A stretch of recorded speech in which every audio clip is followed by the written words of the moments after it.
All right, we're back. Not a Victory Monday.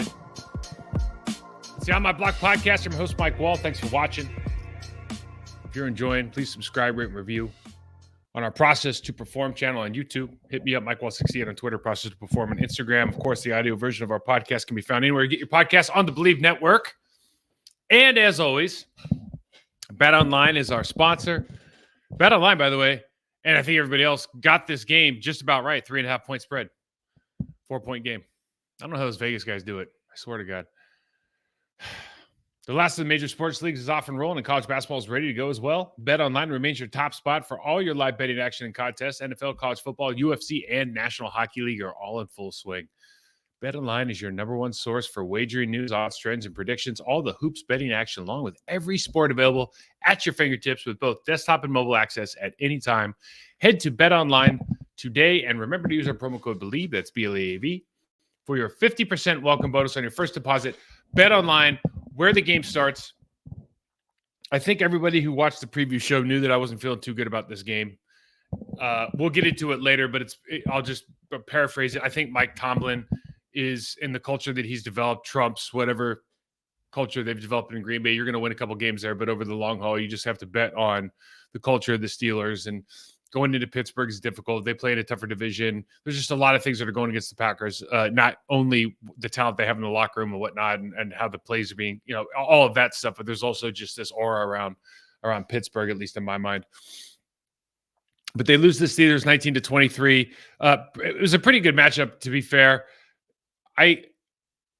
I will never understand how this team can completely, and I know this is a different, from a talent standpoint, this is a different team. But this team averaged, I'm talking about the Pittsburgh Steelers, averaged like 90 yards on the ground. They gained 205 on us yesterday. And when you watch it, it's not rocket science. They're not doing it. It's what it almost feels like it's what the Green Bay Packers did as far as what they didn't do. As far as how they were attacking the line of scrimmage last week versus this week, even on the television call, they were talking about how much you're moving around. And we've talked about that a number of times. The defensive line's moving around. Why do you stunt? You stunt because you can't win your one-on-ones. And you have guys that are capable of winning on that front. And I think they play better going forward. I think a lot of people would argue that Kenny Clark, TJ Slayton, those guys play better going forward instead of going laterally. But you keep putting them in lateral situations. They end up getting beat up a little bit. There's some big plays to be made in the game. I thought the Pittsburgh Steelers and quite frankly, Matt Canada had a better game plan than our defensive, our coordinator did, whatever our defensive game plan was, whoever's responsible for that. We'll show some of that stuff on tape. Two main themes of the day. Steelers ran over the Pack, 5.7 yards per carry, 205 on the ground. And it's not like one of those deals where, like quite frankly, the Packers had a 40-yard run. And if you look at the rest of the game, they averaged, right around 3 yards a carry. It wasn't like they were killing it on the ground game, but it looks like they had 4.8 yards a carry and they were doing really well because AJ's got that great 40-yard run. They felt like they were falling down 5 yards away from the line of scrimmage every single time. I mean, every rep, it felt like they're getting at least 5. And obviously that's not true, but when you watch the game, it's, in other words, if you're on that defense and every single time it's 2nd and 5 or third, whatever it is, 5-yard gain, that is a bad feeling. It's disheartening. It's demoralizing. And you got to figure out a way to obviously correct that. But when you watch the tape, it's really difficult given what they're being asked to do to correct some of the stuff. Last week, they were running a lot of gap schemes. That inside trap they ran ad nauseum. Not really so much this week. You saw a lot of the gap stuff, but you also saw some of the zone. You saw some of the lead zone, picking the plays right out of the Green Bay playbook, really out of the Shanahan kind of Niners playbook. They showed that they could exploit all the stuff that we do from a movement standpoint. They showed it on tape last week that if you move against this team from Darnell Washington tight end over, they know how to, they have the footwork for it. They have the awareness, they have the calls, and they'll pick it up and exploit you. They did that to the Green Bay Packers yesterday. And yet we still continue to do it. It's a frustrating deal because it's not like this isn't, everyone says, oh, they're not tough, they're soft. Maybe some of the guys, maybe that's true, but TJ Slayton, Kenny Clark, Isaiah McDuffie, like those are tough. Rudy Ford, those are tough guys, man. It's not that they don't want to do it. It's that the combination of the situation they're being put in and the tool set they're given to execute are not good enough. That's what's happening. Pickett doesn't throw for a ton of yards. 14 to 23, 119 yards, no touchdowns, no picks. He won the turnover battle with Love. He throws the ball, a little over half the times that Love does. But Love has the 2 costly interceptions. The last one, maybe not costly, it's the last play of the game kind of thing. But we're still missing a lot of opportunities against a defense that, quite frankly, can be exploited in the Pittsburgh Steelers defense. The offense did do some things well. You do get 116 yards. You break the 100-yard mark for rushing, which is what you need to do. You're missing the explosive element in the rushing game. And I know that AJ had that 40-yard run, but you take the 40-yard run away and you have no runs over 10 yards the rest of the way. No runs after 10 yards. That's the extent of it. One explosive run for the entire day. And the Pittsburgh Steelers, more importantly, and this is what I'm talking about, you know exactly what you're going to get when Cam Hayward lines up across from you. You know exactly what you're getting, right? Just a big old burly bad dude. He's gonna put you in a hurt locker, right? You know exactly what you're gonna get when Highsmith and Watt and their linebacker. I mean, when they line up, you know you're getting Pittsburgh Steeler football, and that hasn't always been that way. They were bad a couple years. They're not great now, but I'm just saying from a physical standpoint, playing in the AFC East, playing on grass, playing in Pittsburgh, being part of that culture, being part of that history. That's what they give you. And, man, and a lot of times during this game, that's exactly what they were giving our offensive line and the running backs. I mean, just a lot of car crashes going the wrong way in this game. Jordan Love's 21 for 40, 2 touchdowns, 2 picks. He looks absolutely stunning when he's confident. Like when he gets the pre-snap read, when he identifies it quick and he lets it rip, man, he looks so good. Ball's confident, can throw it on the line. Phenomenal. I got some clips that are just phenomenal. There are times where he's making the wrong read pre-snap.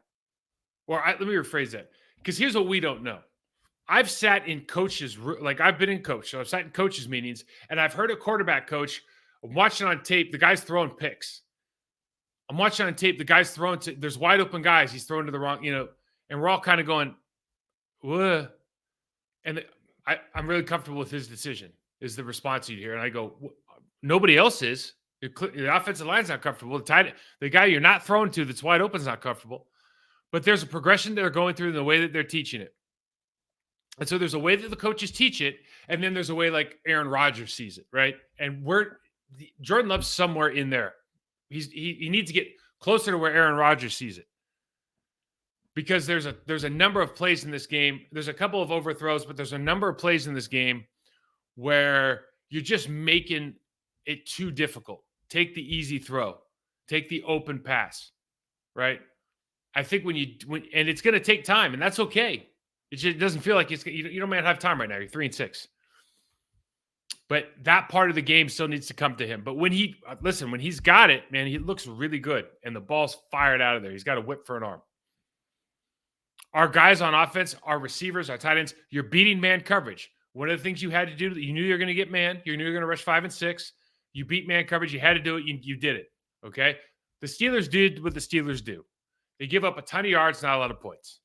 They pretty much on average for the game. They give up about 20. They give up about 375 yards on the ground total. But they don't give up a lot of points. It's exactly what they did to us. They bend but don't break.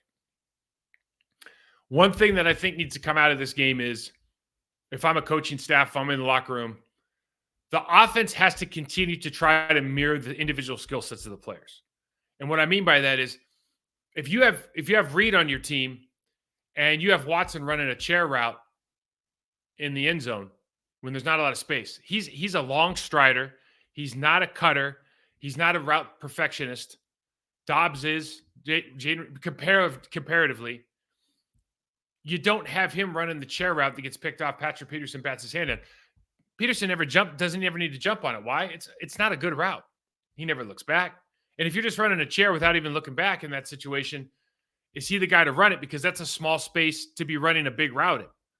So it's like you got to make sure the guys that are running those routes and the guys that are, it's like AJ, we talk about AJ and Aaron Jones. What are they good at? Well, Aaron could run anything, I think. AJ, you got to find is a little more specific on what things are going to really look good with him. Offense has to, the guys that are in, you want guys that can do everything. That's fair enough. But especially at the receiver position, like most offenses have tags on their play sheets. So it's like if I'm running play 76, it's near far yick splat, 76 XY cross, whatever it is. They'll tag numbers in there. Like the X is going to be 87, the Y is going to be 9 or whatever. That's the ideal scenario. You want those people in certain positions because that speed, route running ability, vision, etc. Just it's a good route for that kid. Some kids run, certain routes better than others. That's just how it goes. I think the biggest thing you take away about this game is you're only scoring 19 points a game. It's like the defense gave up 23 and you're like, it's not that shouldn't be that big of a deal. But you're not breaking that 20 mark, and it's hard to win when you're not breaking the 20 mark. And you're missing some gimmies and passing game, run game, assignments, everything. And so it's just it's a learning season. You're 3-6. It's a learning season. But it's like you think you make progress against the NFL is so weird because if you're in the AFC East and you suck, you're still probably pretty good compared to everybody else. If you're in, there's some other divisions, NFC North, where if you're not very good, you might just not be very good. But if you're in the AFC East, you're good. And so the disparity in good teams now is like you get 10 good teams, and there's like 10 really bad teams that they're only going to fight against each other. They can't beat top tier teams, 5 out of 10 times. 4 out of 10, 3 out of 10 times. They're going to lose 8 or 9 times out of 10 if they play a top tier team. And I think unfortunately, that might be where, this team is right now moving forward. But let's watch some tape. And the first thing that stands out, like, listen, 5.7 yards per carry. Okay. And this is a great job of window dressing here. And we're kind of previewing this because both teams ran and did a lot out of bunch. Started in bunch, went into bunch. When he ran bunch formation, he comes across the line of scrimmage here. And one thing that stood out early in the tape, and it's because Andy Herman and I talked about it on his show, but we could have picked up Darnell Washington. We picked up Tucker Kraft. And my head hurts so bad from saying that out loud because this guy's an absolute weapon in the run game. Off-ball guy. I mean, for years to come, he's the next Mercedes Lewis, except he's bigger. I don't know if I shouldn't. That's not fair to Mercedes because Mercedes was just amazing in his professionalism and technical mastery. I'm just saying from a body standpoint and just like physically able to dominate defensive ends in the run and pass game. This guy's he has the potential to be really special. So we motion across, and it just turns into an influence block. In other words, Isaiah McDuffie is going to look at that guy coming across and go, oh, he must be leading on me. And so it shifts the linebackers over, but they're running out the weak side. So they have a weak side run. This is how you start off the game. And again, it's not a big run, but you got 6 yards. And it's really tough when that just starts happening on a continual basis. Now, this is, Lucas Van Ness is the 13th pick in the draft. And everyone says, oh, he's going to be this, he's going to be that. I think that's great. And I hope he is. But right now, this kind of play is what, if you want to be something in this league, this kind of play can't work if they're running weak side on you. You're going to stand up 2-point, which I don't understand. First of all, I've talked about this ad nauseum I don't understand why you draft. He plays better at a 3. It's just he's a leverage player. He plays better at 3. Putting him in 2-point. Look at how tall he is. Doesn't make any sense. But having said that, this is a weak side gap play. So they're going to lead 2 through the hole, but the tackle has to block out. This is a very, very difficult play. In fact, we used to not run this play. We'd run stutter. You block the tackle down, and that marker would come over and kick out the guy on the weak side, because this is a very difficult block for a tackle to execute with 2 guys going through and then the running back, and they do it without a problem. Now, if you're Lucas Van Ness, like, you got to be able to close this hole down, okay? Because now you've got the tackle pulling. They got Broderick Jones pulling around and just going to lay into Isaiah McDuffie. There's no chance. And look at the size of this hole. It's just so easy for these guys. They're not having to do anything special. These are basic runs that they're just executing at a high level. You have to win at the double team. But if you got a single block on the edge versus a tackle, a tackle's not a good run. That guy's he's not a good run blocker. You've got to be able to collapse that hole and have something to say about, running a weak side gap to your side.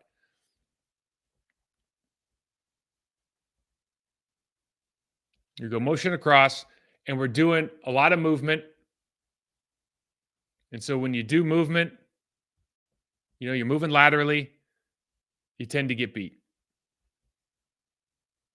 If you this again, the only reason I bring this up is I'm not harping on it, but if they've shown on tape that they can deal with lateral movement really well. Like if you watch the end zone copy of these guys talking about Seumalo, Broderick Jones, like you watch their footwork, their footwork's legit. Like they put themselves on tracks. They're not going to get beat with guys, slipping to one side or the other. They're going to exploit you if you do that. They show it, it's on the tape. So if you're doing it here, like what they're not very good at is they're not very good on taking the guy charging you because they get beaten in the backfield. But it's frustrating. And what happened to shooting the gap? Last week, I'm over here talking about Isaiah McDuffie, how he's shooting the gap. He's even getting Devondre Campbell to shoot the gap. I mean, it was exciting, man. And now you got these two double teams. This is just a double look. You're running inside zone, 2-on-2, and these guys are sitting back here. I just don't know where we're going. It couldn't be easier to walk in. And it's all about, are we moving these guys, or are we attacking? We were doing such a good job for a while, especially like Kenny was doing such a good job. If they were going to double team a guard and tackle, Kenny would attack the guard or attack the tackle, make it a single block. Okay. And then what happens there is you win at the line of scrimmage. Here, they're getting two guys on, 2-man movement, and they're getting up to the linebackers. Like it just doesn't work. You're doing exactly what's drawn. We always talk about it works on paper. You're doing exactly what's drawn up on paper here for the Pittsburgh Steelers offensive playbook.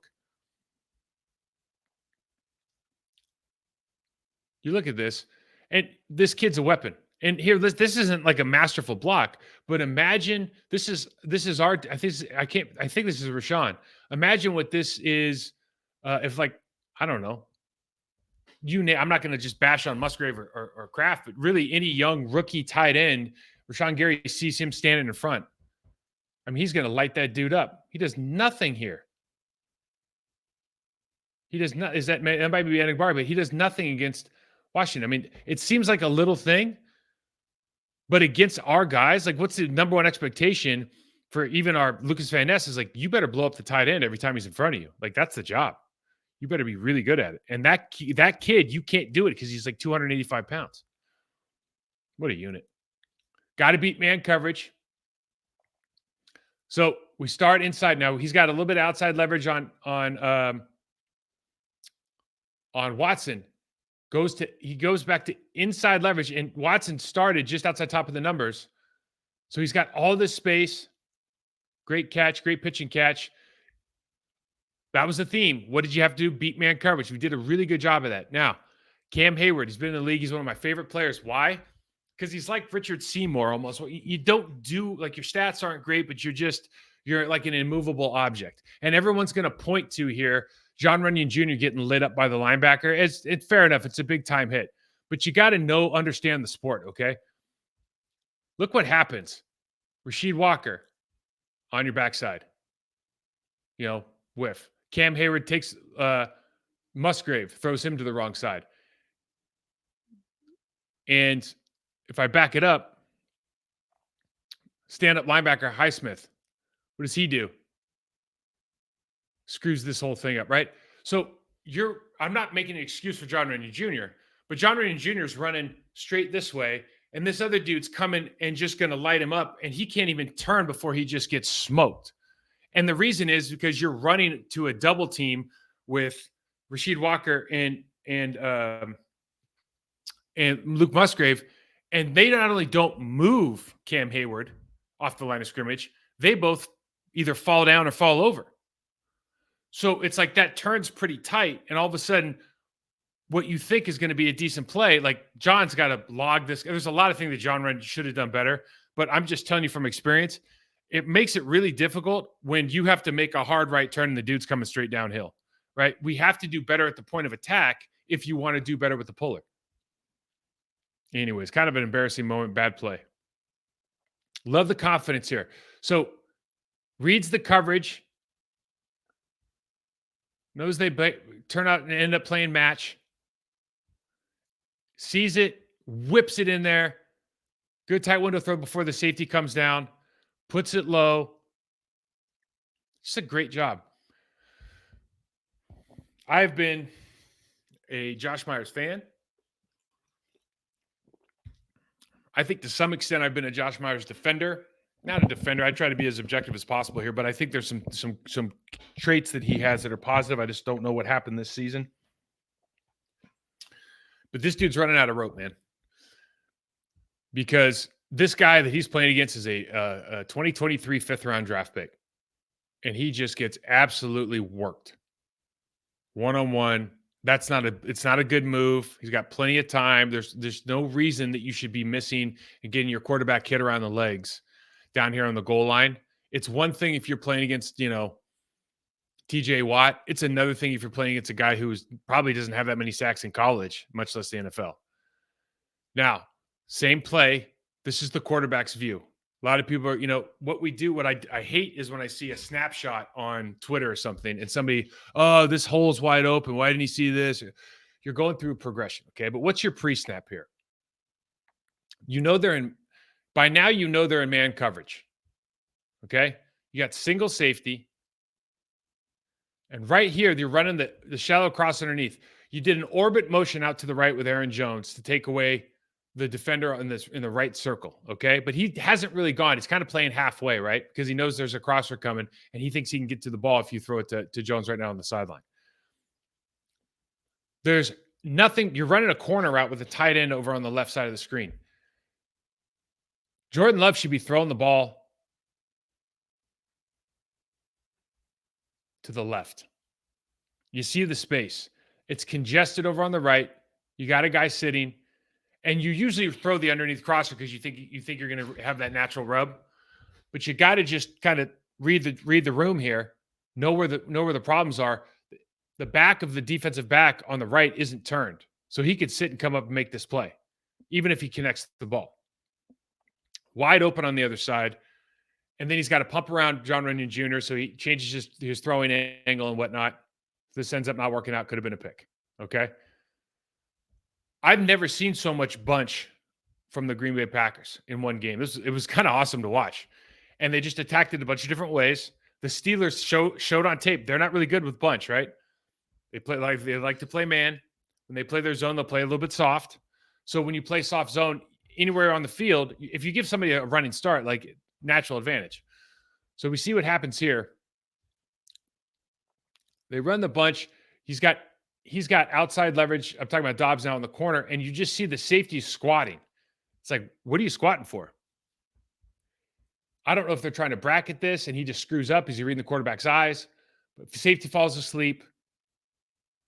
Dobbs has the corner. Great throw, great catch. Good way to start the game for sure. Last week we talked about Kenny Pickett's going to have to run a lot of these keepers. They didn't do a good job against the Titans necessarily, so they had to switch it up. We're talking about entry points, how they release off the backside, but you're just trying to make throws easy for the quarterback. Okay, so what do? They run that. They run 11 across the line of scrimmage again, across the center, and they inside him, release him outside of Washington. Now they have Washington block and then release immediately. Just get the ball. Easy throws. Makes sense. Here's what I love. Our guy comes over and tries to give him one. If we would have drafted this guy, I'm pretty sure these two would have been best friends, man. That's two tough guys right there. Love it. Here's the problem with slanting. I'm not pointing at Preston Smith. I'm pointing at the rest of the two defensive tackles. When you slant over and you get caught, they don't even have to block Devontae Wyatt, okay?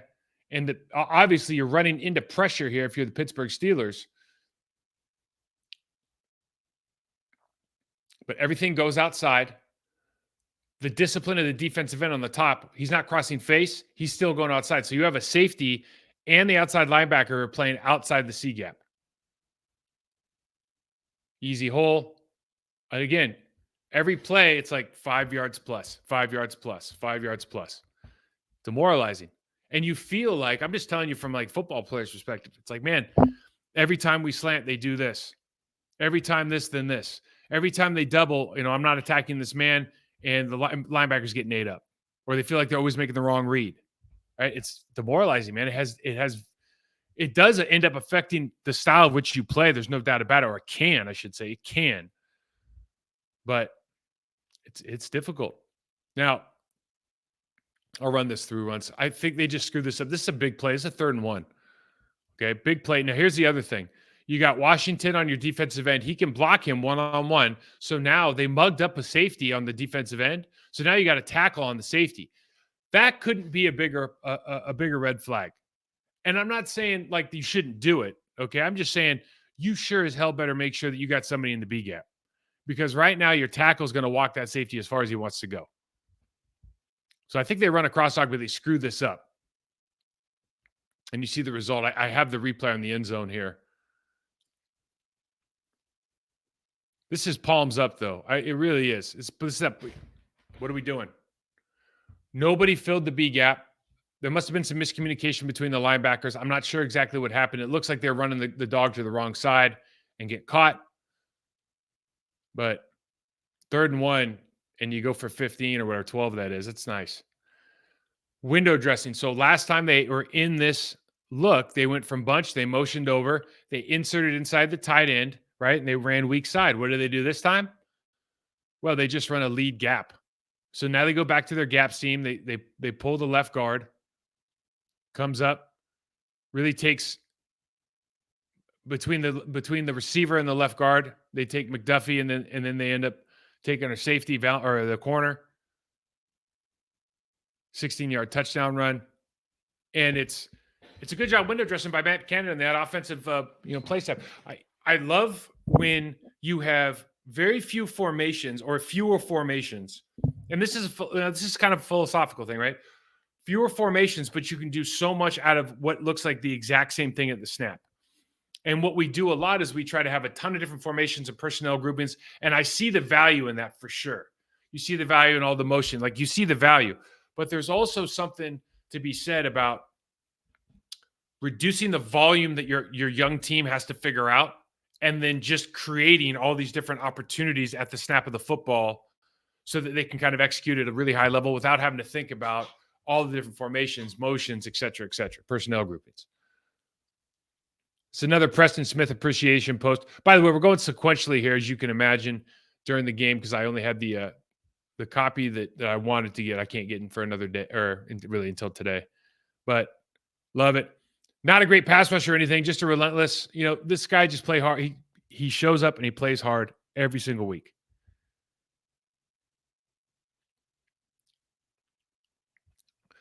Now, the Green Bay Packers did some things well on offense. The push that they get on this double team, on both these double teams, is exactly what you're looking for.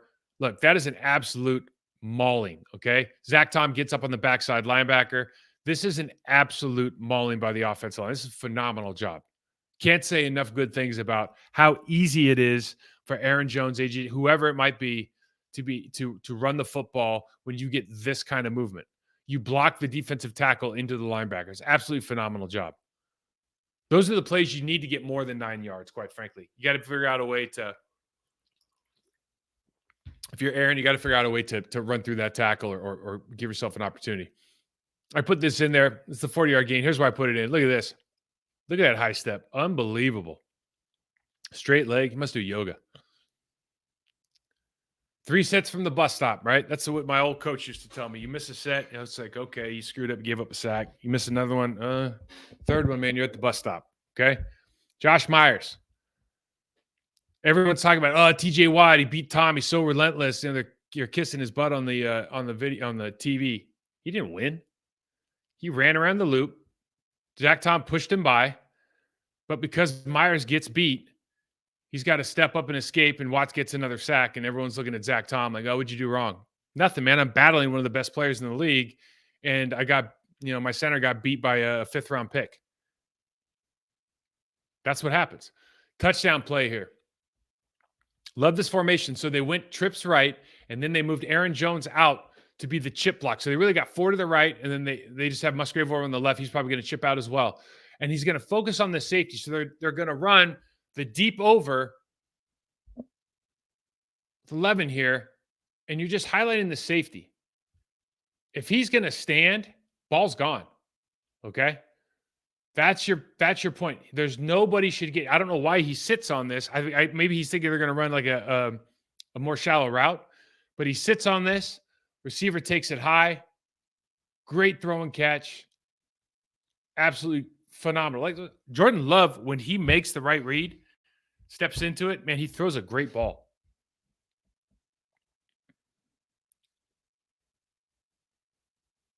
These are the ones. So this is 3rd and 4. 3rd and 4. It's right before the half. You're on the 48. And right here, he catches that ball. He turns the corner. Maybe he gets the first down. Maybe he doesn't. But it's at least worst case scenario. It's 4th and 1, 2.5 minutes left. You're going to go for it. And instead of punting, now maybe you get some points. And it's like these passes, these, for whatever reason, these flat passes, the arrow routes, all it's very, we've a low percentage throw for him comparatively.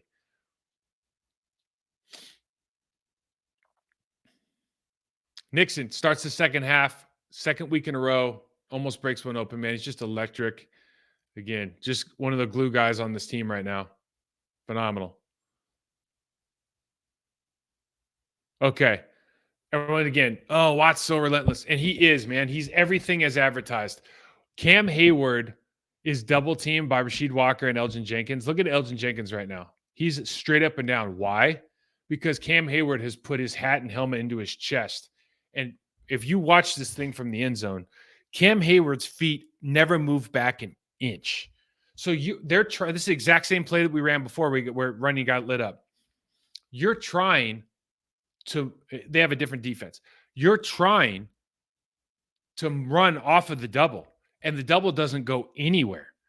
This is impossible to be successful. Aaron Jones has to navigate so much now.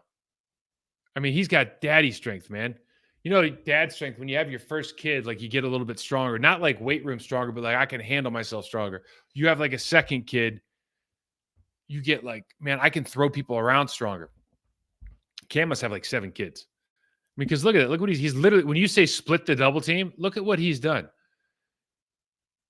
And it's just it really is nothing more than he's really good. But technically, like going into contact, you're so high, you don't have a chance. So these are the plays I'm talking about. You come back to the line of scrimmage and you're like, man, I'll get it next time. But they already got you last time. You know, it's like, how many times are you going to run the same play? It's like, man, you better learn how to double team. We got a real problem. 4th and 6. This is scheme on scheme crime. I love this. Okay. So the Steelers show that they're going to bring 7. And then they end up coming off the edge and they drop the linebacker out to Jones. But there's no way he's getting there. So the safety, 24 up top, Joey Porter Jr., he sees it. He just sees it late. And corners, like if this is Diggs, he's probably jumping this route for a pick 6. Okay, but Porter's a little bit young. So they're going to run the go on the top, hoping that they clear out that area that corner leaves. He vacates.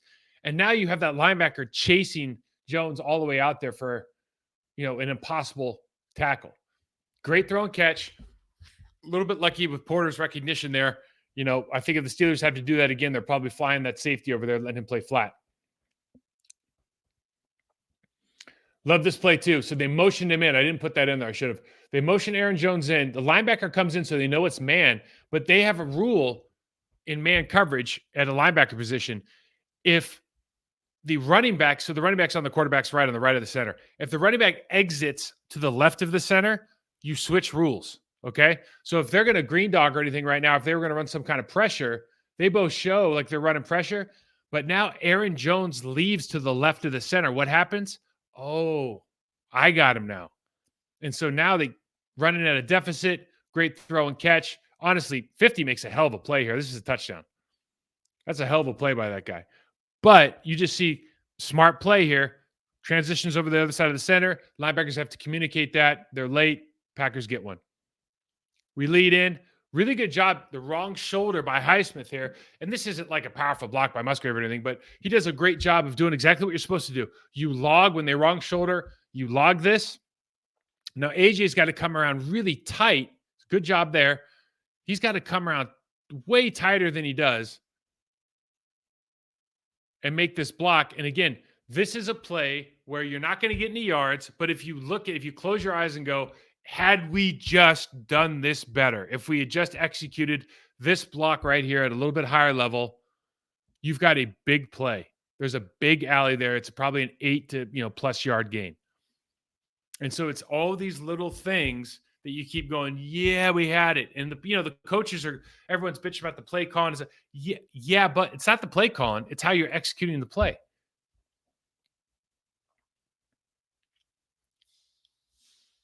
Pre-snap recognition, they go motion. What happens? They bounce out Joey Porter Jr. out to Watson. What does that mean? The safety's off the screen, right? So Dobbs has like all the time in the world to run. Now they're going to run Watson off. And so that means that pocket underneath is going to be wide open. Why? Because we know that safety's been squatting all day, but he has to respect somebody who's got a 15-yard head of steam before he comes out of there. And then I love this. Just roll for a couple more. Why not? Love it. We go back to bunch. Now, listen, this is an interesting route or defense. So they end up playing cover 2. And they do it by inverting, bringing the corner. We got this safety's just playing hook curl here. And so they're playing Tampa 2. And because that guy squats on the hook curl, lets Musgrave run right by, they're in bunch. So the linebacker's going like, okay, which one do I pick up? Because he's got deep middle. So the linebacker's just nowhere to be found. Wide open, great throw and catch. Again, great job recognizing, throws a great ball. Love does a lot of things really well. Just need to work up on some of the short throws and some of the processing.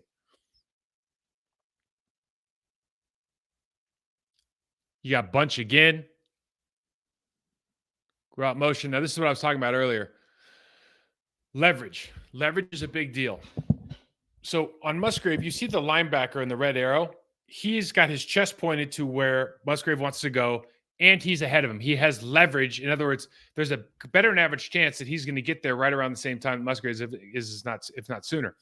If you look at the whip route up at the top, the corner is facing their sideline. So when you run this whip, the corner has to turn around too. Now we have leverage because he's accelerating out because a whip route looks like he's going out and he's going to come back in. So he's breaking out. Quarterback's going to accelerate, whips back around. Again, this is kind of I don't know how they're teaching it. I'm just telling you how I've been taught it. I'm just telling you how it makes sense, to me at least. So you see the whip. That's the reason they use Watson to clear out. Look at all the space between the top, the 10 and the top of the hash on the top of the screen. There's just a ton of space there. Why? Well, it's by design. And so why are you throwing into congested area? I'm not sure. The linebackers both chased out of the backfield, and then one figured out he wasn't supposed to. That's why he's sitting here to pop the ball out. You got bunch again. Look, 3rd and 11. It's towards the, it's fourth quarter.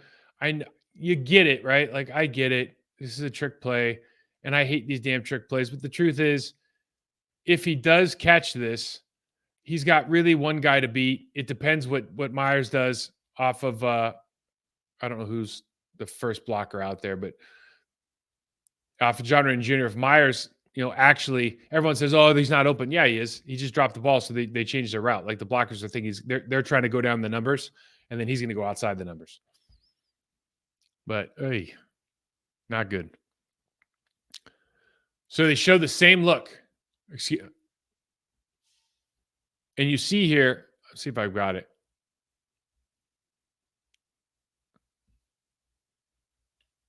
Okay, you see Preston Smith.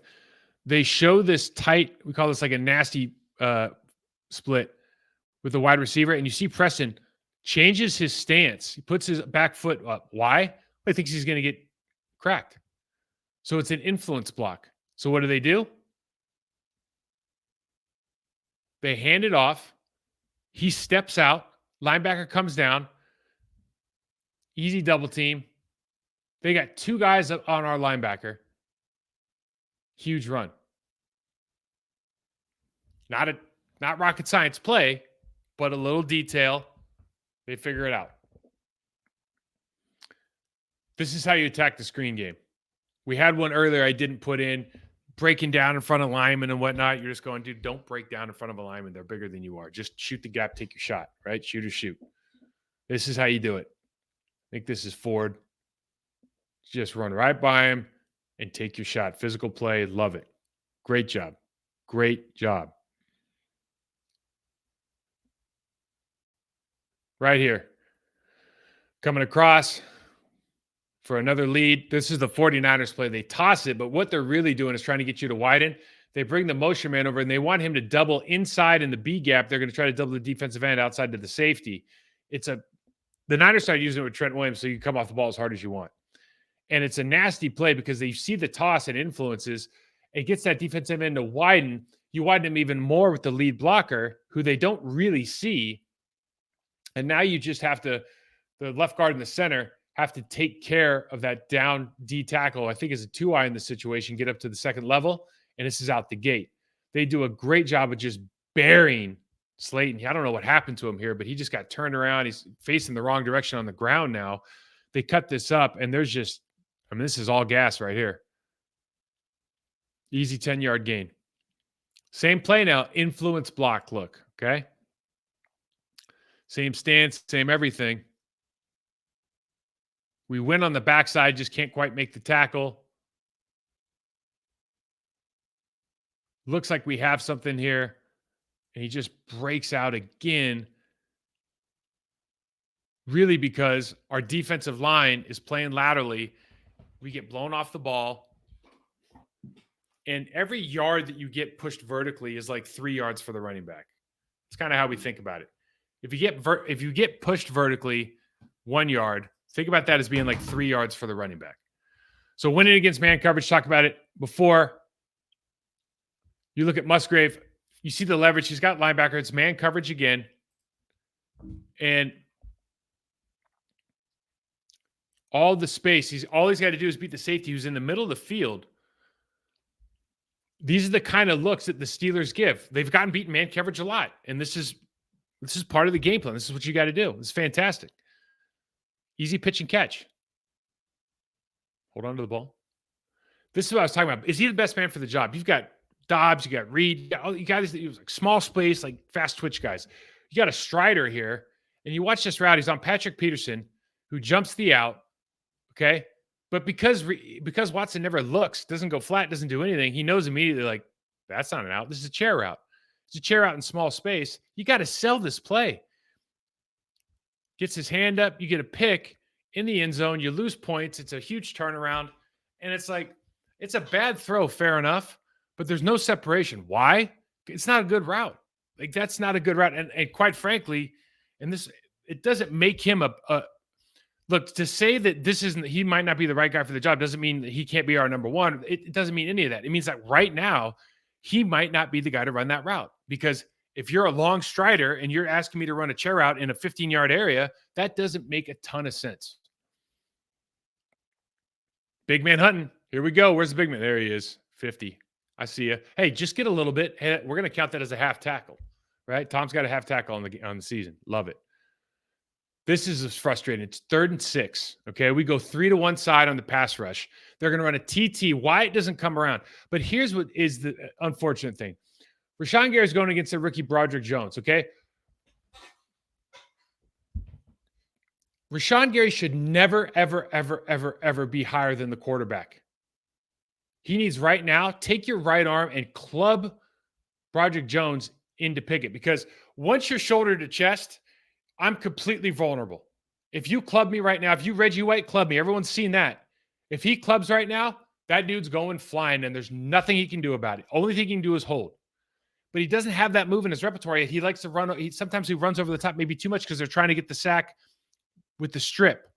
Dude, just take the guy out. Preston Smith, on the other hand, I'm going to back it up because I love the way he rushes this. You get up to your spot, and if dude's going to open up right here, because what happens? He knows if you force Pickett out to your left, his left, he's not a great runner, okay? And they haven't spied anybody. They're playing man.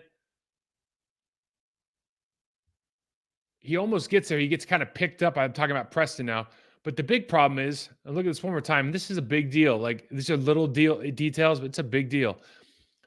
Wyatt is on the 25-yard line. He needs to continue to the B gap, but he doesn't.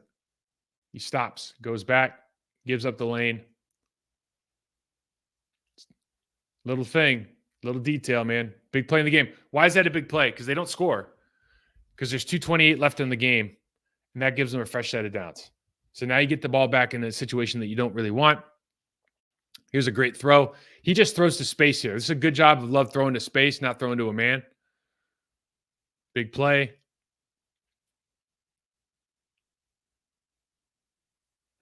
Highsmith decides now's the time to pull up my best move.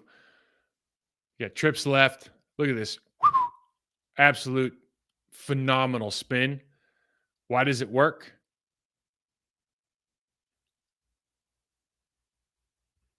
Because Rasheed Walker, instead of staying square, has turned. Once you turn, if he spins inside, your foot has to literally rotate over all the way like this to catch back up. Can't do it in time. He's too good an athlete. Let shoulder get to the chest. He's not away from his body. It's hard. It's a hard job.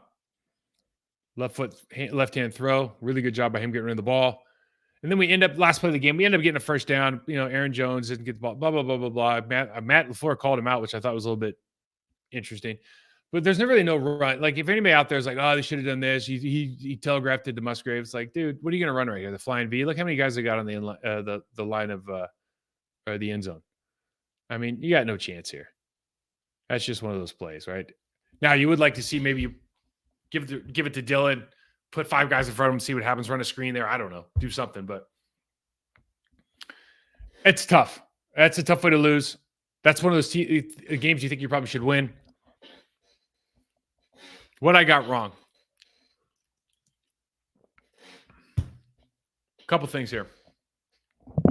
We talked about the Packers wide receivers as far as matchups go. Packers wide receivers was man's coverage. Minka Fitzpatrick's not there, not playing center field, so you're going to have these opportunities. I think the team should come away from this feeling really good about their ability to separate from their man coverage for the most part. I'm sure they missed opportunities for sure. They're not going to lose, but the Steelers are going to lose every time, right? But you gave yourself opportunities to be successful in the passing game for sure. Got to connect on the longer plays more often. That's a multiple level. Like, that's not just the receiver. That's not just the quarterback. It's a combination of a couple different things. Number 2, one of the matchups that I don't know that I got wrong about it. We just talked that it was important. The Steelers gap scheme versus the Packers front. They ran a gap in a ton of zone and lead zone. And they just, the thing that you watched last week, again, you go, why are we not shooting the gap? Like, why are we not being downhill aggressive? We're laterally, that's catching. You go lateral, you catch. I don't get that. It's not for me.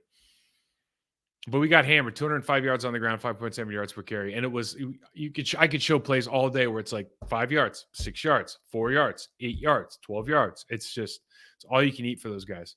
Ran all over us. And again, I don't think it is a personnel problem. I've thought that in the past. Today was not a personnel problem, because if you watch the tape, if you move laterally, they'll beat you. It's on the film.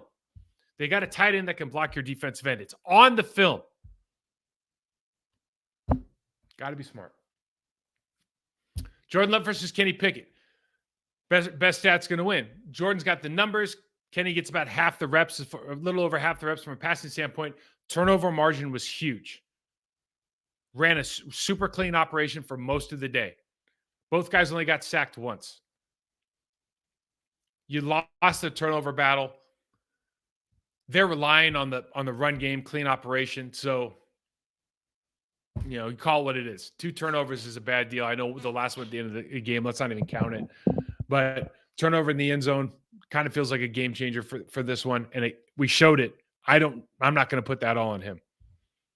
Keys to victory. Did we do these things? Did we stay ahead of the sticks? Well, the Steelers are usually about 50 or 45%, 55% offensive, defensive time of possession. They won the time of possession by like 30 seconds, but really they're running the ball so effectively. They're staying ahead of the sticks. They kind of did what our game plan was, and I'm sure it was their game plan as well. We moved the ball well at times, but it's the Steelers defense. You give up 375, 400 yards, total. You give up 20 points. Bend but don't break. So they let you move it. But we're in the red zone 5 times. You come away with 1 touchdown. You're 20% red zone efficient. That is not going to win any games. Number two, do you win the physical battle up front? You got your gap schemes on their side, some dudes that know how to play. You got some heavy hitters on defense at especially the first two levels of football. Okay. You have to establish a dominant mindset early. Defensively, we talked about it. For whatever reason, it felt like they were on their heels all day. I thought you saw guys like Reef. You guys saw some guys trying to make some physical plays, but they were overwhelmed up front. And that's for a number of reasons. I thought the Steelers' offensive line played well. I think bringing in the Georgia kids make a big difference to that team. That's for sure. And offensively, you just look at it realistically. You take away the 40-yard run, and you are averaging like 3.1 yards per carry. And I know, like, Mike, you can't do that. Well, dude, we played the Rams in St. Louis one year, and we had 130 yards on the ground, and 85 of them or something were from one run from Najee. And we got on the bus. We all felt like a bunch of losers because we know we just got our asses handed to us, right? Well, it says you ran. No, we didn't, dude. That's not how it works. So the consistency matters, right? It's not just, can you get over 100 yards? It's, you got to, dude, you got to be consistent. And if you're getting 1 yard, 3 yards, you're keep putting yourself in a position where it's 2nd and 8, 3rd and 7. It's a really, really tough way to play football. The third thing was make Pickett be the hero. Make offensive coordinator Matt Canada be the hero. He's been on the hot seat.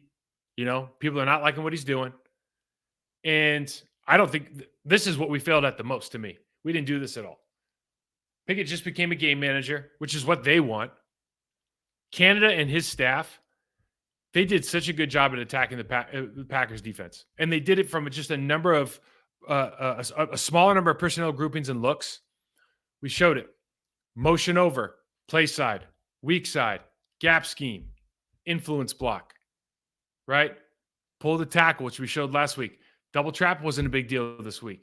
Take advantage of their motion. Like, just get really good at what they're going to do, and so you can be attacking and aggressive against foot. I can't fathom why we were catching all day.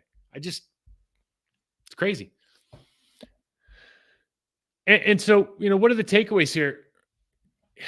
It's just when you think you're starting to get it figured out, I think on the defensive standpoint, you give up 200 plus yards to the 24th ranked team in the league rushing standpoint. You just go, and it feels like you're not being as aggressive, you're not being as disciplined, and you can't really put your finger as to why. And I think the other takeaway is, and for me, there's always misses in the draft, and there's always this and that, and it's too early to say that. And I'm not going to sit here and tell you, like, I thought and I think that, like, Luke Musgrave is a long-term, really good tight end, and probably a prospect wise, just because we knew the passing game is probably better than Darnell Washington. But that's basing, if you're going to get rid of Mercedes Lewis, I don't know how we missed on this guy, man. He just makes a big difference in the way you can play football. We got a couple of listener questions. I started with, the Steelers are a lunch pail culture team, hard hat. We're going to be tough guys. Gritty. What are the Packers? And, everyone's, oh, we're soft for this and that. I don't buy that at all. It's like, here's what somebody said this, and I do agree with this at some point. I think the solutions to the problem are not pull the chin strap tighter. I think it's, let's see what we can draw up. Right. I think it's, let's not necessarily put in more work and get better at what we do. Let's draw something up that works. Right. And I think that's been vocalized by the head coach. Certainly that's what it appears to be on the field. But I think you do have a team with guys that pride themselves on have always been able to overcome the physical and mental strain of playing a very difficult sport. So I don't think it's a soft thing at all, but I do think you're a team searching for identity. I don't think you know what you want to be on offense yet. I don't think you really understand from week to week what you want to be on defense, as per this example this weekend. And we always knew what we were. We had a Hall of Fame quarterback, but we were really, really good up front. We felt like super confident that we could finish through the whistle. People were watching us and not worried about the tackling them on so much, worried about where we were coming from. We just played with a little bit of that. And listen, not the most talented group in the world, but you got to figure. It's like you got to lean into whatever you're really good at, and talk about the end. Like, I knew I wasn't Orlando Pace, Walter Jones talented, but I could lean into the fact that I'll finish through the whistle and I can make you worry about me, right? Mike Flanagan wasn't the strongest guy in the world, but he could lean into the fact that he had the best hands in the business, right? So there's a lot of things he could kind of manipulate and get away with that would put other people in really bad situations on defense, right? And he's super intelligent, so he could make every call. We knew everything before it was going to happen. Like, you can go Tauscher, Javon Walker. You can just go down the line, right? Everybody know, like, you got to lean into what you're good at individually, and then that's how you form your culture. That cannot be inhibited, though. You have to, as a team, explore, express, and celebrate what these guys are good at individually and let them lean into that more. Exploit what you're good at. Don't try to be kind of average at everything. Dude, if you're special in something, be exceptional at something. Another question. How many mental errors are in one game? And in these games, I would love to see a play sheet, and it's, they have like an assignment and execution grade. It's like plus minus. I would love to see what that looks like on a week-to-week basis. I don't know. I can't even fathom what the numbers are, but I'm sure it varies week to week. I'm sure it's probably pretty volatile. I honestly can't even fathom what that would look like. And I'm not saying that this is particularly high. I just, sometimes when you watch, you go, close my eyes a little bit. I'm not sure what that looks like. Why can't the defense get it together in the run game? Listen, angry people ask, angry kind of direct questions. And I think we already explored it, right? It's philosophically, it looks like you almost changed who you were. Even if you're going to play play a laterally attacking defense, especially you're in nickel a lot this game. And, you get two down, defensive tackles in the game. You can play downhill a little bit more, like give them the opportunity to be successful. Like Kenny Clark can push people off the line of scrimmage and he's not. Then it's like he's probably being told to do something else. I just don't think there's anybody on their line that can just stop him from doing that, 10 times a game. What's the biggest area of need for Green Bay in the draft? That's a great question. And I would spend – look, if it was me and I'm an offensive lineman, I would look at the Philadelphia Eagles and not know what Jordan Love's going to be, but go like, I know he's going to be our guy for a couple of years. And I think he's showing that he's talented enough to, you got to maybe need somebody else to work with him. I don't know, but I think you got something there and you got young receiver. I would be spending draft picks and capital on linemen like you would not believe. I would just go buy the best offensive and defensive lines I could. And I think they're on their way. I think they, you go get up like the San Francisco 49ers. Look at their defensive line. I mean, they just picked up Chase Young. I mean, are you kidding me? Javon Hargraves in the offseason. Are you kidding? And they just keep Randy Gregory. You can't get enough good guys. And I don't know why we don't do that. And I think part of it is like they don't have the culture to do that yet. Maybe with this team, like that's a team that's an established defensive line badass group that has a culture. No matter who you bring in, they're gonna wreck. Same thing with the Eagles. They felt very confident bringing in their first round draft pick this year because their first round draft pick last year, right? So they feel they have that culture. I don't know if we have that or not, but God, you hope they get it soon because that's where you invest your money. And then this is a short answer for me: 3 and 6 is time to start trying out players. No, these are professionals that have something to play for. These are coaches that are fighting for their jobs. This is not a throwaway season because you are evaluating everybody who's on your roster. If you think they should be trying out, to me, is giving up, right? These coaches need to prove that they can win with the people who are on the field, or at least put them in a position to win. If they can't execute, that's the tryout, right? But we're not doing both of those things equally. So that's what I got. Listen, we'll be back this Thursday, previewing the Packers' next matchup. Who's just slipped my mind? Oh, playing the Chargers. Just scored 38 and lost to the Lions. That'll be a good game. Anyhow, guys, check me out on Michael68 on Twitter, Process to Perform on Instagram. As always, please subscribe and review on the show if you're enjoying it. Click the like button, all that stuff. And we will